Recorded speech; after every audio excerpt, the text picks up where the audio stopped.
celebration, whenever a celebration from one of these, one or more of these wonderful traditions comes up in our calendar, on our calendar, we're just reminded of the depth of beauty and spirit that each of us has inside. And yes, oh yes, and the middle candle.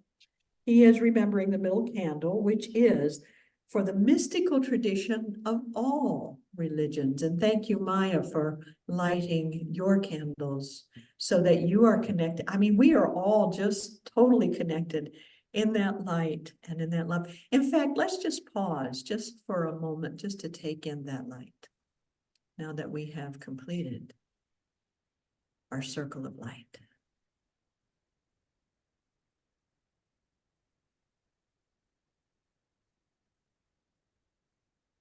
And so it is.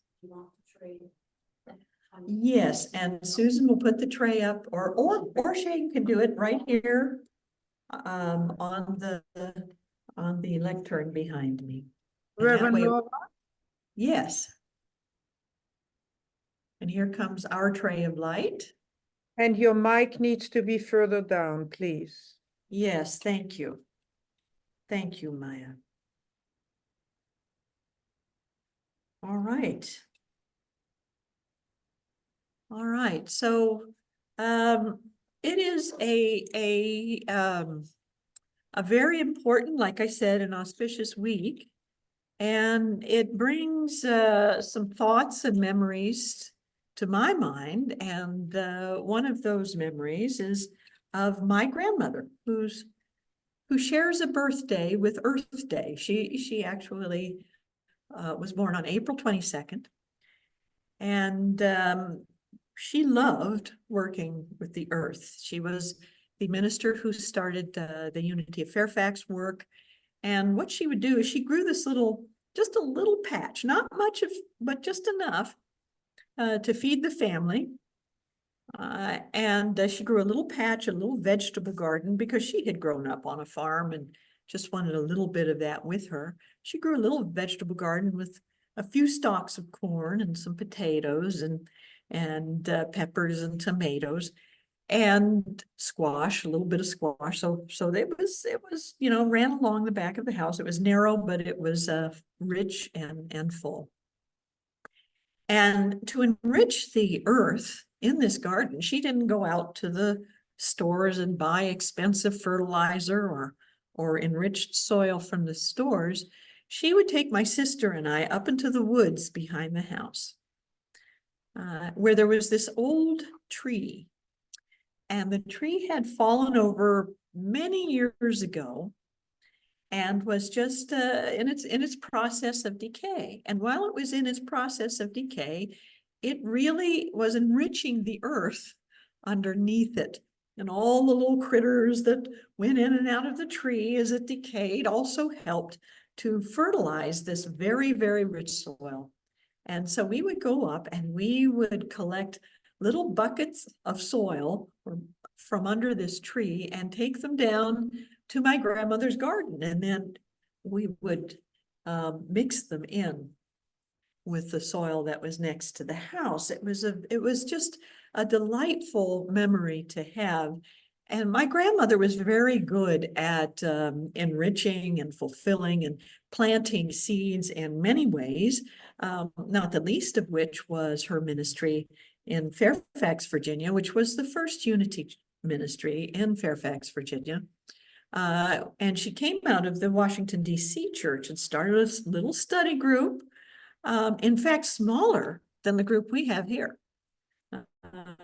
When it began, it was just a couple people or so. And my grandfather, very, very supportive of what my grandmother did, used to say, hey, Mildred, if we have 2 people, that will be more than enough as far as getting the spirit going.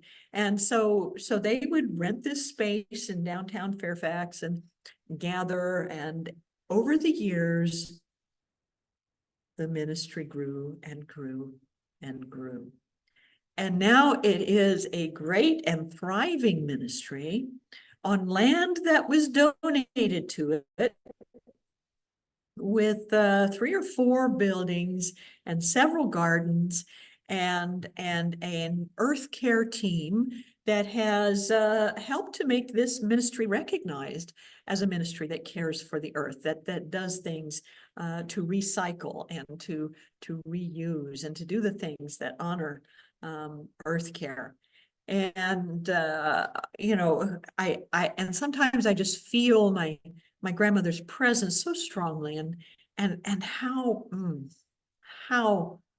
rich and full, you know, when she sees that work, you know, thriving, and how she must feel in that right now, blessing all of us, blessing all of us. And her work is honoring the earth.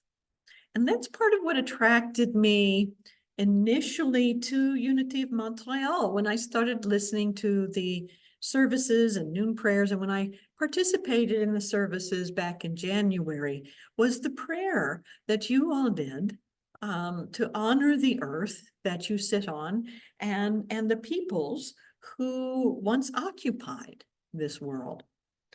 And so I am here to share a little bit because I did a little research on that history in preparing this talk.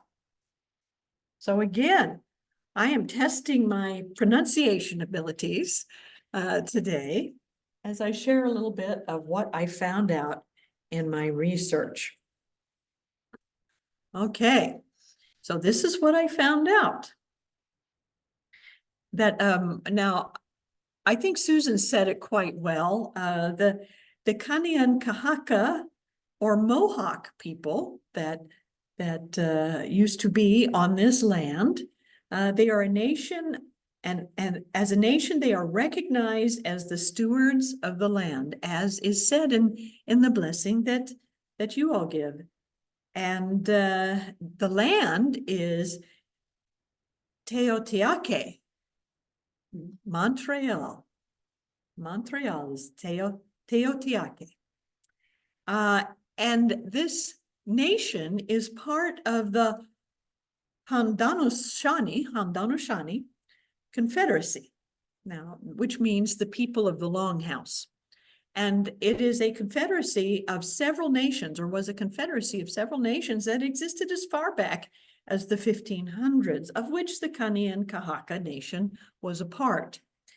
And another name that we heard today, Anishinaabe people, or Ojibwa or Potawatomi peoples, have strong historical ties.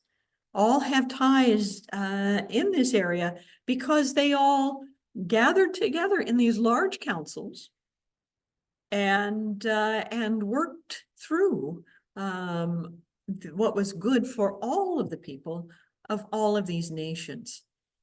Now, the seed that was planted was the seed of democracy. And this was the oldest form of democracy in the world. The oldest, I thought it might be the oldest form of democracy in North America, but when I looked it up, it's the oldest form of democracy in the whole world. And symbolizing the scripture of these people, and that's what this month is about. It's about looking at the scriptures of different peoples. And the scripture of these people was in imagery. And it was on a belt called the wampum belt. How many of you know of the wampum belt? Yes. And the wampum belt was a belt designed one of the early designs, I believe there's one in the museum around here somewhere. One of the early designs was a tree in the center. And of course, the tree representing being grounded and founded in the earth and reaching to the sky. And then two paths going out from the tree with several open rectangular and square shapes along those paths, each square shape representing one of the nations, one of the Longhouse nations. And it was their way of saying we are all together as one. There's a way that the Hebrews say it also, Shema Yisrael Adonai Eloheinu Adonai Echad. Hear, O Israel, the Lord our God, the Lord is one. And the word Echad in Hebrew actually means all in one, all in one. It doesn't just mean one by itself, it means all in one. And so we have this theme of our oneness being in allness, being inclusive, having a unity. And my goodness, I'm looking so much at these beautiful faces. Who came in? I don't have my glasses on. Oh, Eva. Okay, so we have someone else join us, and Rosemary, you have come in too, and Derek is with us online. So we are a rich, rich company today, just like the council. Here we are. We're sitting in our council, bringing our own being, our own presence, our own consciousness to this moment. And we celebrate and honor our earth and the people who worked so closely with it, in harmony with it in their lives. And we celebrate and honor the tradition of Passover this week. And we also look to the Hebrew culture as planting a seed in very ancient times, planting a seed that became part of democracy. Was not actually the practice of democracy itself, like giving all people a voice for the good of all people. But it was a seed to give people a voice in matters that concerned their lives, any disputes or conflicts that came up. The judicial system upon which our Western systems are based goes all the way back to the Hebrew people, not the Greeks. The Greeks adopted it from the Hebrew people because that's what they did. They went into a culture and they embraced. Well, they took in the culture and the best parts of the culture. And one of the best parts of the Hebrew culture was its judicial system. And the story goes that Moses was getting overwhelmed with all the people coming to him to make judgments on their concerns. And so his brother Aaron suggested that he delegated. So he set up, in a sense, a court system of judges who would be working with the people. And it says in the 18th chapter that they would be working in thousands and hundreds and fifties and tens, all the way down to the simple local systems in which this court system worked. And of course, we know in the time of Jesus, the high court was known as the Sanhedrin. So this court system actually influenced the Western judicial systems that we have today. All part of people seeking freedom, not just for themselves, but for all peoples. People wanted freedom, but they didn't want to be free alone. They wanted to be free and share that freedom with other people. And this is what is so vital about the story that leads up to this high holy day, Pesach, Passover. It is part of the Exodus story, In chapter 18, the judicial system begins, but in chapter 19, the people of Israel arrive at Mount Sinai, where they receive what we know as the Ten Commandments, thanks to Cecil B. DeMille, what was known as the Decalogue, but has become known as the Ten Commandments. And at that point, giving the people something that they can all work with and understand how to relate to God, how to relate to each other. Giving people something like that shifts the status of the people themselves. The children of Israel, in other words, the descendants of Jacob, whose other name was Israel, the children of Israel transformed from being the children of Israel to being the nation of Israel. And to be a nation is basically to share something in common. It is basically to share a law in common with all peoples. Now, in the Great Invocation, Charles Fillmore claims, according to thy divine law.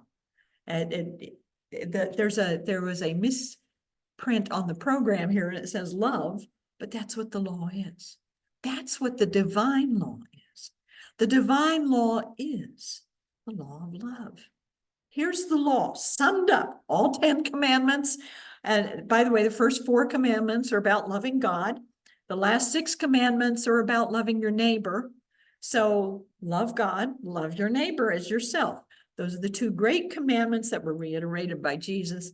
But the one commandment is simply to love. To love. The law is love expressing itself. We have all these laws to spell out how to do it, but truly, it's just all about loving and respecting that which gives us life and loving and respecting each other.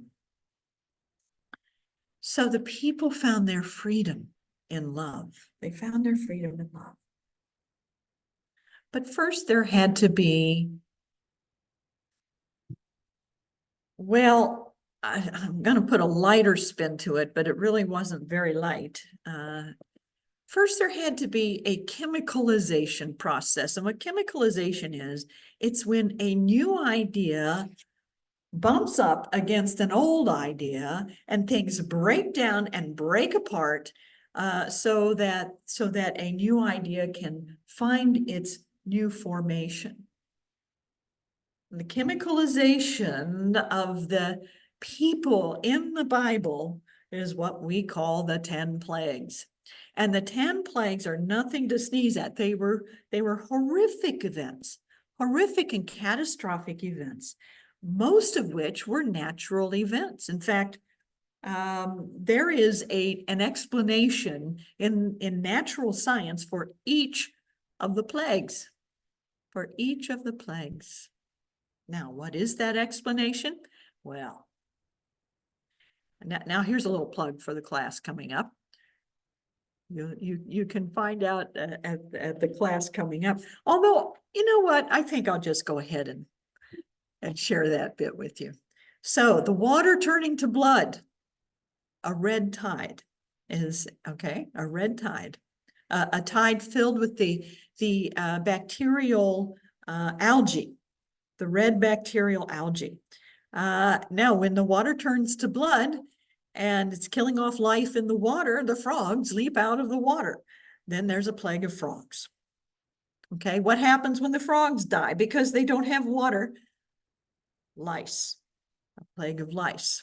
What happens after the lice? The flies. These are just a natural chain of events. The flies carry the bacteria and disease to the livestock, and the livestock become sick. That's another plague. Now we have 5 plagues. The 6th plague, the people start getting sick and form boils. Number 6. Then the hail. Now, what the hail is the hail? Okay. The hail, well, it says it actually that fire flashed between hailfall. So scientists believe that was either a very, very serious thunderstorm, or that it was the remnants of a great volcanic explosion that happened around that time on one of the islands in the Mediterranean. So there was the hail of fire, but even John Denver has sung, "I've seen it rain and fire in the sky." And then there was the plague of locusts. Now, when locusts are so numerous, and I think we'll learn this, at least in the United States, I don't know if it affects Canada as much, but we're getting a double dose of the cicadas this year. Okay, and they say they're not expecting millions, they are expecting not billions, but trillions of locusts. I mean, not locusts, but cicadas this year. And when locusts are that numerous and they fly, they darken the sky. So we have 3 days of darkness. And then finally, the death of the firstborn, which the scientists believe came from because the grains were beginning to decay and rot, came from the fungus that was in the grains. And the firstborn of Egypt, they were the ones who ate well. They ate well, so their food actually was making them sick. So that is how the scientists explain the miracles. Now, is that how it happened? You know what? We will never know. We will never know. Was it science? Was it a miracle? Well, if it was science, it is a miracle. Nature is a miracle.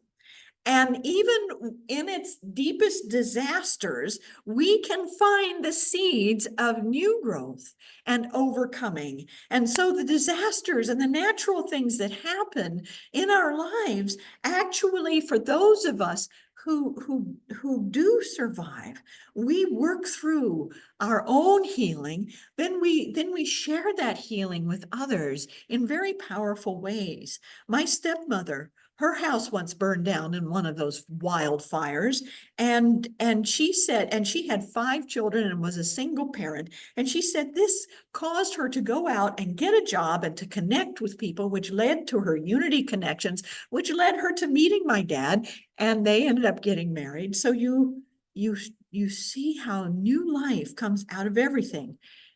Now, a lot of people believe, well, then we have to suffer to have good things in our lives. No, that is not the message. What the message is, if you are suffering, look for the divine seed in it. Look for what Spirit is telling you is possible for new peace, new life, new strength, new power. Because this is where freedom is. And so we have 3 things we can rely on to approach freedom. One is our connection with nature, with the earth. It is so important because when we live in harmony with the earth is more in harmony with us. And the practices that we do, if it's recycling or reusing or solar energy, alternate forms of energy, whatever the practices we choose in our little corner of the world, they make a global difference.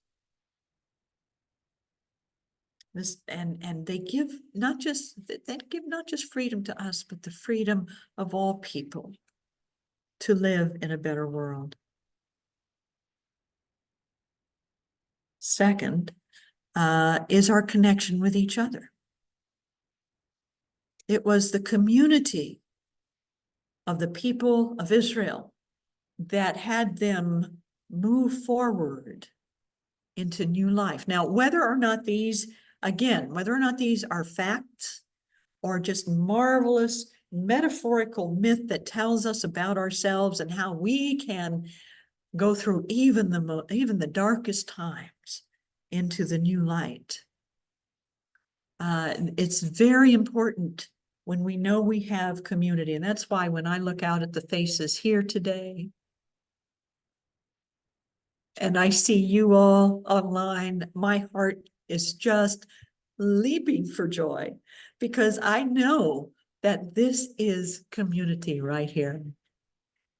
Okay. I'm inspired. All right. הנה מה טוב מנחם, שבת אחים גם יחד. הנה מה טוב מנחם, שבת אחים גם יחד. Psalm 133. Isn't it good and pleasant that people should dwell together in unity? Ah, ooh, just got that wave of God bumps. Ooh. Oh, and it feels so good. Community, earth connection, community. And what is the last one? Well, you may have noticed the title of our talk, On Eagle's Wings. When Maya sent out the notice this weekend. There is a verse in the Exodus story that says, I bore you up on eagle's wings and brought you to myself. And Isaiah repeats it when he's trying to encourage the people to leave their exile in Babylon and go back to their homeland. And he promises it. I will bear you up on eagle's wings and bring you unto myself, he says, thus saith the Lord, he says. And what is it to be borne up on eagle's wings? Do we literally fly on eagles? Like the last scene in Lord of the Rings? You know, the giant eagles carrying us away from the volcanic eruptions of life? Actually, to be born on eagle's wings, it happens every time we look up and we watch an eagle or a hawk soaring through the sky. We are lifting ourselves up. We are raising our vision, not just to the sky, but to the stars, and to hold the higher vision of life.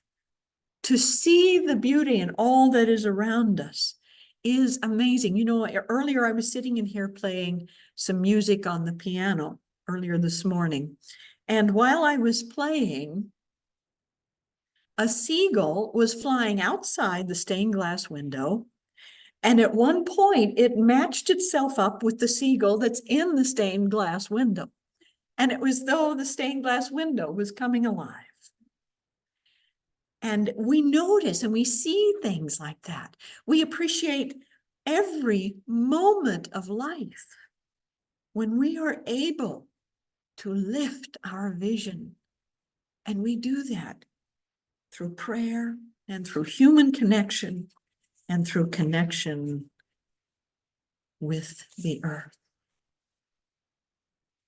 And so we are going to have a time of prayer and meditation. And to bring us out of this time of meditation, you can keep your eyes closed, but when you hear the music, use that time, because I'm going to put on another piece of music, which I'm sure many of you will recognize, with some very traditional images in it.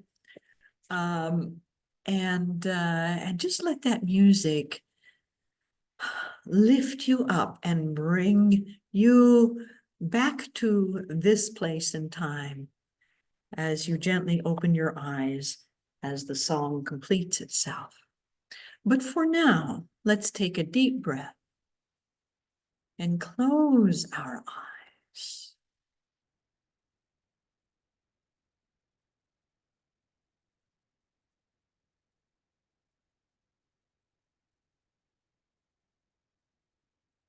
And just feel the fullness of divine love, which is the law.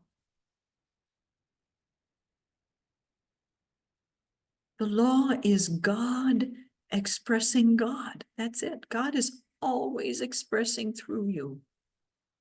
That's why whatever thoughts you hold in mind may find expression in your world, because love is always looking for how to form itself, how to shape itself in our world, and it does it through you.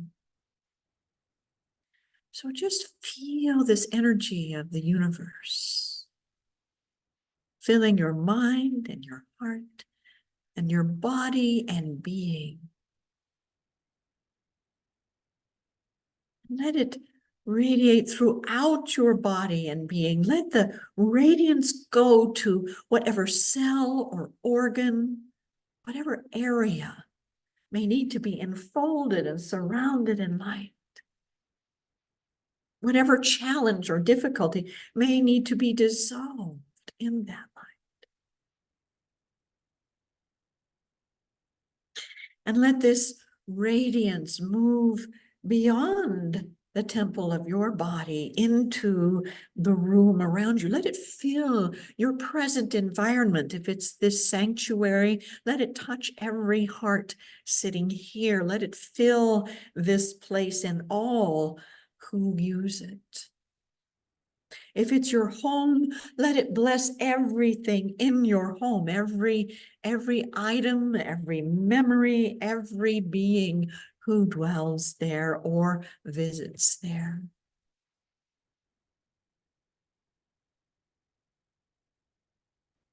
And now let this radiance move out and fill this wonderful area. Teotahake of Montreal.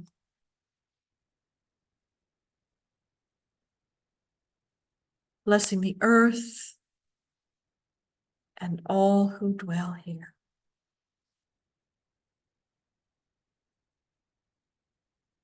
And let it radiate forth from here to wrap our world. See our blue pearl of a world just enfolded in the light of love, the center of which is the heart of your being.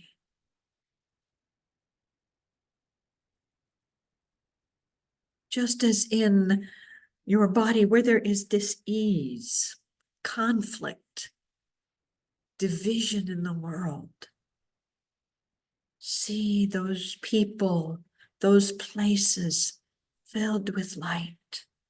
I have no doubt that if more and more and more people were to do this on a daily basis, these conflicts would find their resolution.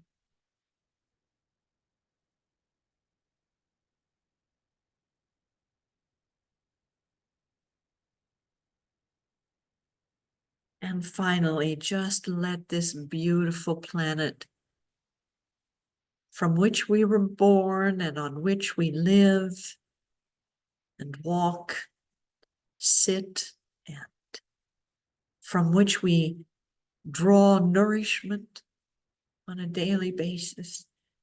Just bless this beautiful, divine being of planet Earth with light.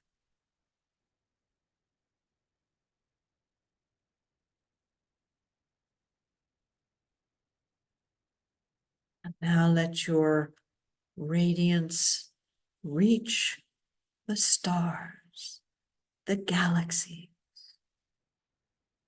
Beam out into the entire universe as you lift your vision higher.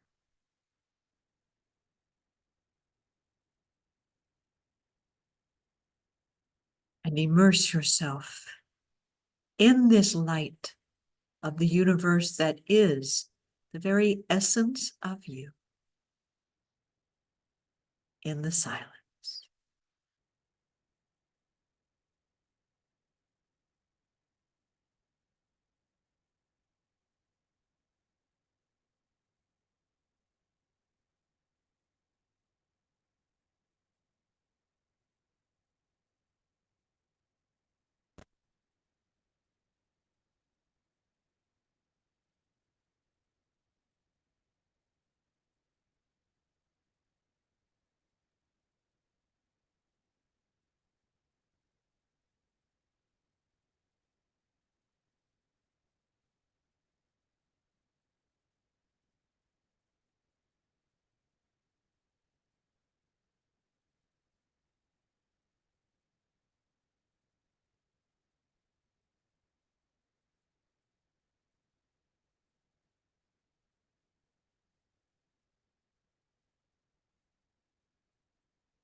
And take a deep breath.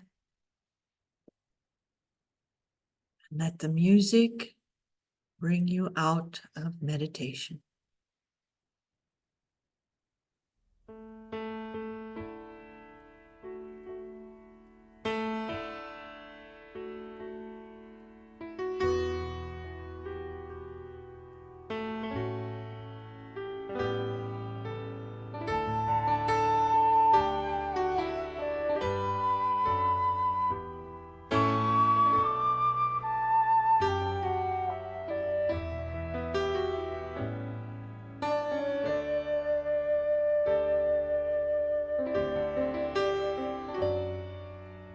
You dwell in the shelter of the Lord, who abide in his shadow for life.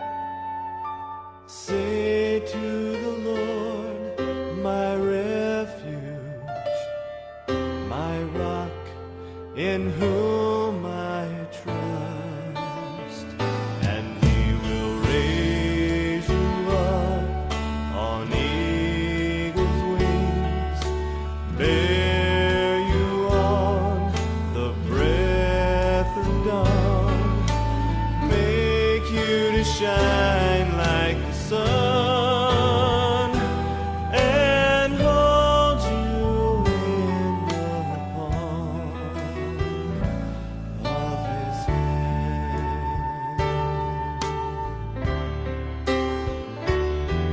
The snare of the fowler will never capture you, and famine will bring you no fear.